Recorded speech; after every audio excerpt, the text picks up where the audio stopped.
Hello everyone, ఈరోజు వీడియోలో అనంత అల్వార్ల తిరుమల ప్రయాణం గురించి చూద్దాం. తన గురువు అయిన రామానుజులు చెప్పినట్లుగా అనంత అల్వారు వెంకటేశ్వర స్వామికి పుష్పాలంకరణకై తిరుమల తన గర్భవతి అయిన భార్యతో బయలుదేరుతారు. ఈ విధంగా తిరుమల కాలినడకనైతే వెళ్తారనమాట. అప్పటి రోజుల్లో ఇలా మనకి బళ్ళు అవేమీ ఉండేవి కాదు కదా తిరుమల వెళ్ళడానికి. ఆయన భార్య కూడా భర్త మాట కాదనకుండా తిరుమలకి బయలుదేరి స్వామిని దర్శించుకొని అక్కడ వాళ్ళు ఉండడానికి ఈ విధంగా నివాసాన్ని ఏర్పరచుకొని స్వామి పుష్పాలంకరణకి ఒక కోనేరుని తవ్వుతారు. స్వామి వీళ్ళని పరీక్షించడానికి ఇలా క్రూర మృగాలతో వాళ్ళ పని ముందుకు సాగనిచ్చేవారు కాదు.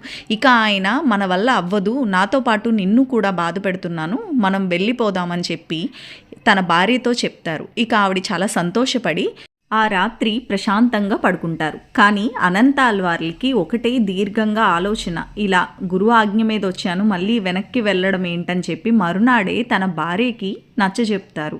మనం స్వామివారికి పుష్పాలంకరణకి కోనేరుని త్రవ్వుదామని ఇద్దరు అనుకొని బయలుదేరి వాళ్ళ పనిని ఈ విధంగా ప్రారంభిస్తారు. ఆయన మట్టిని త్రవ్వి ఇలా తట్టలో వేసిస్తే ఆవిడ పట్టుకొని దూరంగా పడవేసేవారు. ఇదంతా వెంకటేశ్వర స్వామి చూసి ఆవిడ గర్భవతి అయ్యుండి ఇలా నీరసంగా ఇలా చేస్తుంది అని చెప్పి జాలిపడి ఒక బాలుడి రూపంలో అక్కడికి వస్తారన్నమాట.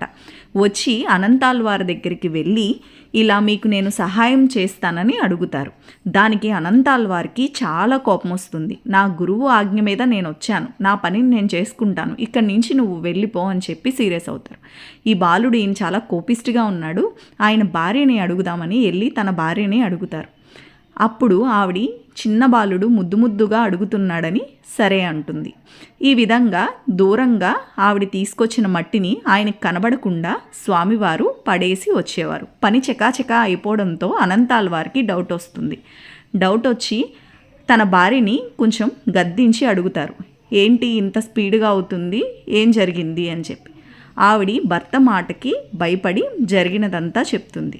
ఇక బాలుడి మీద అనంతాల్వారికి చాలా కోపం వచ్చి బాలుడు వెనకాల పరిగెడతారు. బాలుడు ఆగకుండా పరిగెత్తడం చూసి అనంతాల్వారు చేతిలో ఉన్న గుణపాన్ని విసిరితే బాలుడు గడ్డానికి గాయమై ఇలా ఆనంద నిలయంలోకి పరిగెడతాడు. బాలుడిని వెంబడించి లోపలికి వెళ్ళిన అనంతాల్వార్లకి వెంకటేశ్వర స్వామి గడ్డం నుండి వచ్చిన రక్తాన్ని చూసి చాలా బాధపడతారు. స్వామి అనంతాల్వార్తో ఇలా బాధపడవద్దు, పచ్చకర్పూరంతో కూడిన గంధాన్ని నా గడ్డానికి నీ తరతరాలుగా ఈ కలియుగాంతం వరకు రాయని చెప్పి వరమిస్తారు. ఈ విధంగా భార్యాభర్తలు ఇరువురు వనాన్ని పెంచి స్వామివారికి చక్కటి మాలలను సమర్పిస్తారు. వీడియో నచ్చితే లైక్ చేసి ఛానల్ని సబ్స్క్రైబ్ చేయండి.